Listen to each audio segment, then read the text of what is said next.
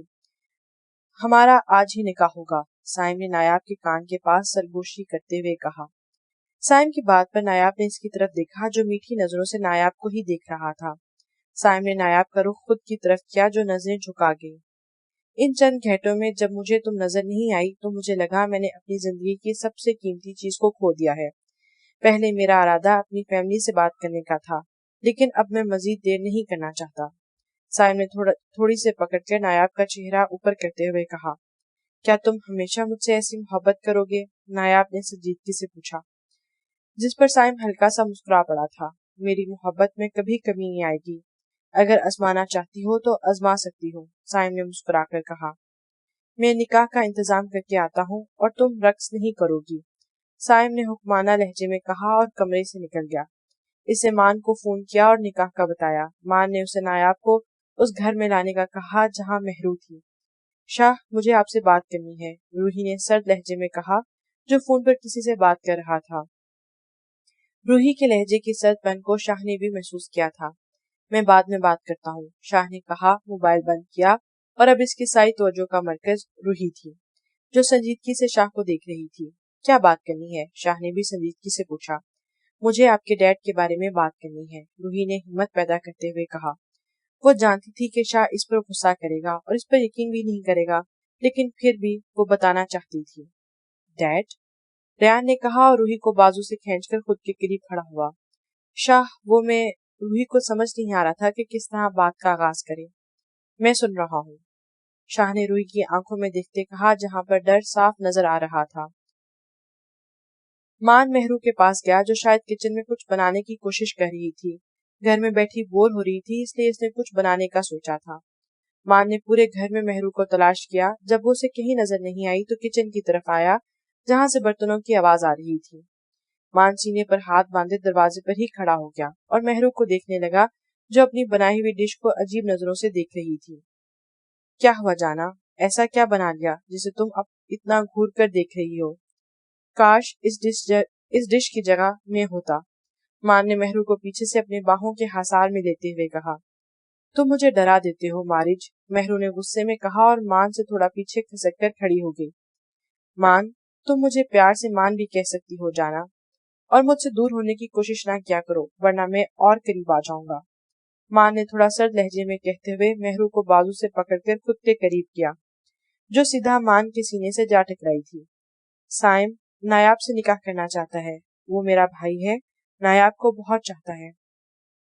اگر تمہیں ان دونوں کے رشتے سے کوئی مسئلہ ہے تو بتا دو، میں ان کا نکاح نہیں کرواؤں گا، اس لیے اگر تم ان دونوں کے رشتے کے لیے راضی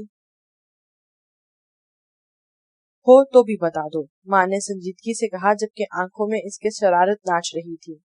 یہ حکم تھا؟ مہرو نے دانت پیستے ہوئے کہا۔ بالکل، میرے دل کی دھڑکن یہ حکم ہی تھا، مان مہرو کی تھوڑی کو تھوڑا اونچا کرتے وہاں اپنے ہونٹ رکھتے ہوئے بولا۔ چھوڑ دو مجھے، تم کہیں بھی شروع ہو جاتے ہو، مہرو نے بوکھلاہٹ میں ادھر ادھر دیکھتے ہوئے کہا، لیکن مان سے پیچھے ہونے کی کوشش اس نے نہیں کی تھی۔ جانا، تمہیں میری ساری بدتمیزیوں کو برداشت کرنا ہوگا، کیونکہ میں تو باز نہیں آؤں گا، تمہیں ہی برداشت کرنا ہوگا، مان نے مسکراتے ہوئے کہا۔ ہم لوگ آج ہی جائیں گے اپنے گھر، مان نے مہرو کی خوبصورت آنکھوں میں دیکھتے ہوئے کہا۔ لیکن تم نے تو کہا تھا کہ کل جانا ہے، مہرو نے حیرانگی سے کہا۔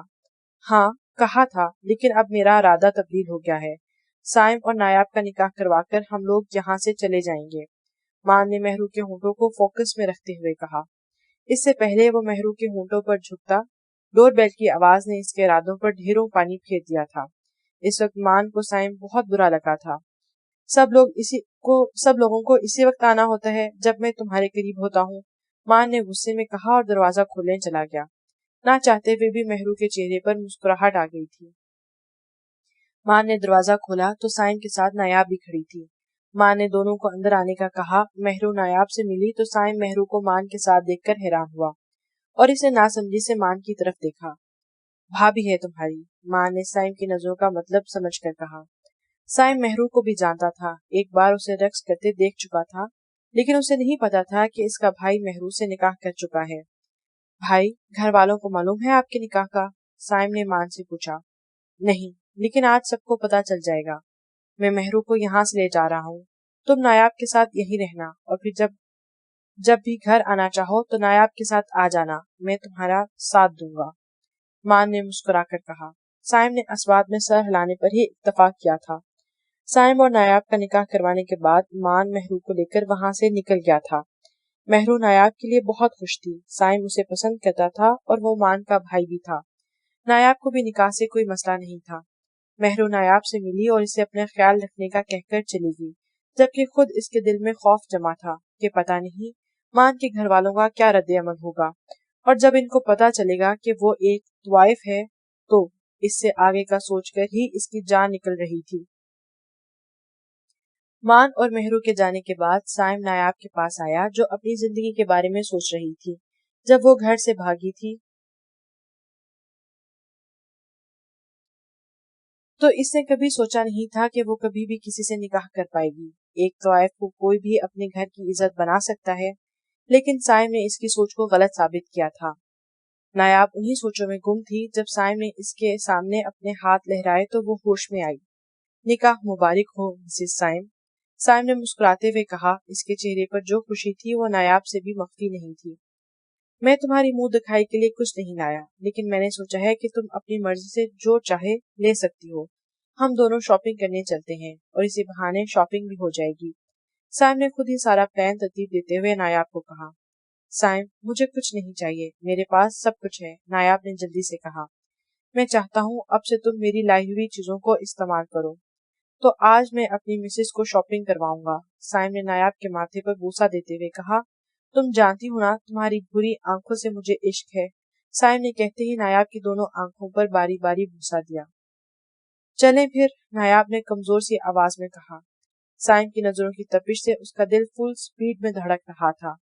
ہاں چلو، سائم نے نایاب کے ہاتھ کو چھوڑتے ہوئے کہا جو کمرے سے باہر نکل گئی تھی۔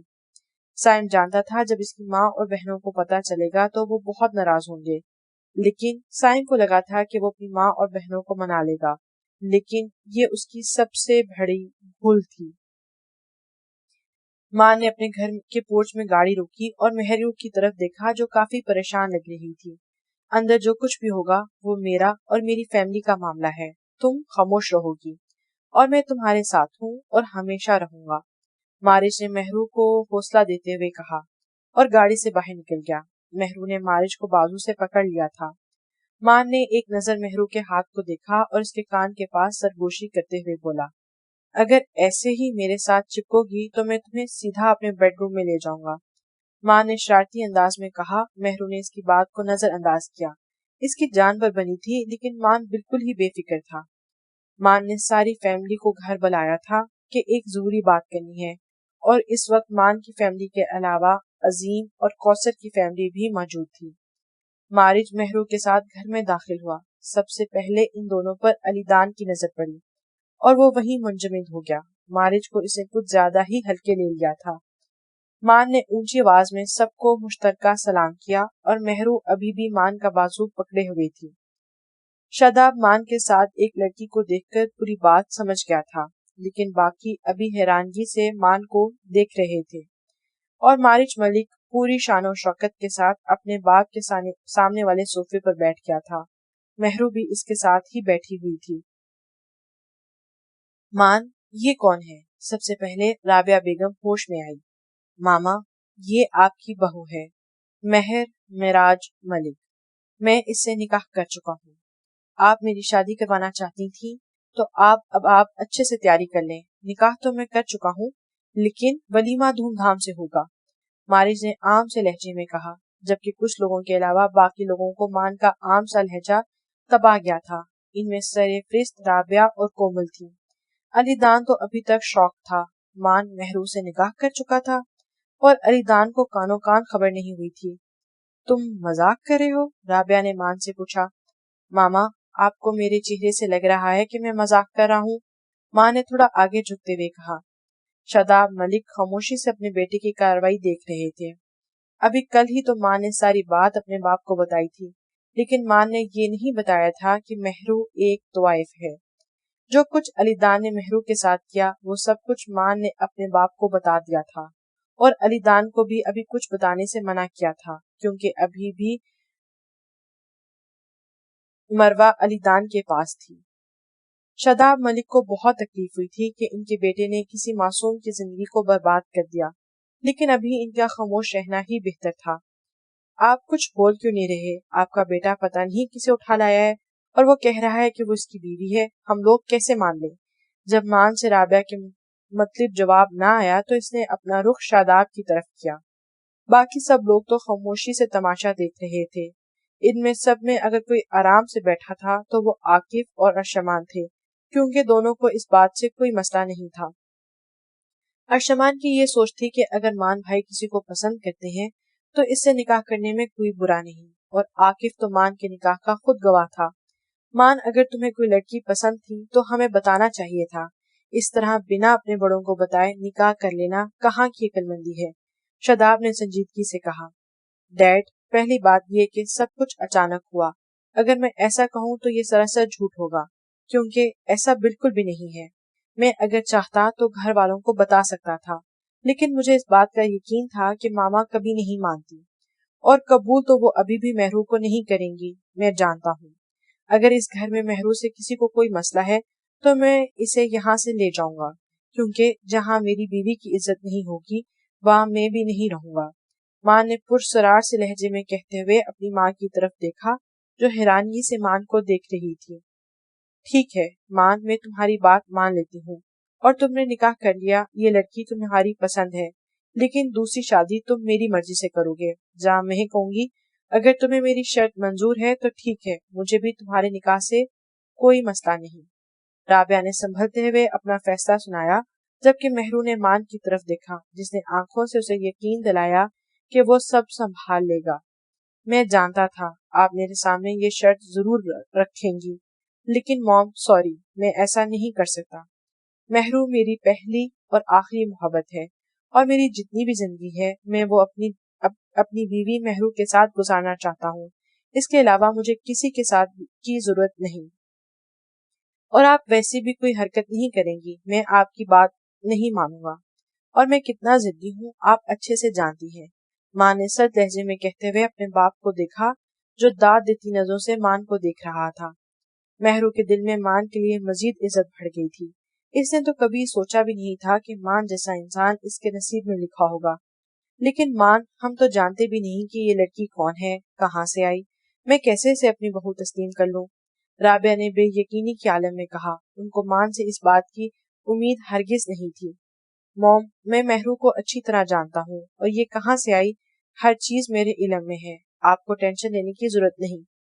اور اب میں اپنی بیوی کو اپنے کمرے میں لے کے جا رہا ہوں، بیچاری تھوڑا گھبرا رہی ہے. ماں نے مہرو کو اپنے ساتھ کھڑے کرتے ہوئے کہا. عاقف نے تو مان کے انداز پر ہی غش کھا کر گرنے والا ہو گیا تھا. ماں نے پھر بنا کسی کی طرف دیکھے مہرو کا ہاتھ پکڑا اور اسے اپنے کمرے میں لے گیا. سب سے پہلے علی دان غصے میں وہاں سے نکلا تھا. آپ نے اسے کچھ کہا کیوں نہیں؟ رابعہ نے شاداب کو دیکھتے ہوئے ناراضگی سے کہا. بیگم صاحبہ، وہ چھوٹا بچہ نہیں، اپنا اچھا اور برا بہتر طریقے سے جانتا ہے. اب اسے نکاح کر ہی لیا تو ہم سب کی بہتری ہے کہ اسے ہم قبول کر لیں. اگر تم مہرو کو قبول نہیں کرو گی تو تمہارا بیٹا تم سے دور ہو جائے گا. شاداب نے سمجھانے والے انداز میں کہا اور وہاں سے اٹھ کر چلے گئے. آرزو تو سب سے پہلے اپنے بھابھی کو ملنے گئی تھی. کومل بت بنی بیٹھی تھی. اس کے سارے خواب ایک پل میں چکنا چور ہو گئے تھے. فضا علی دان کو ہی دیکھ رہی تھی. جس انداز سے وہ مہرو کو دیکھ رہا تھا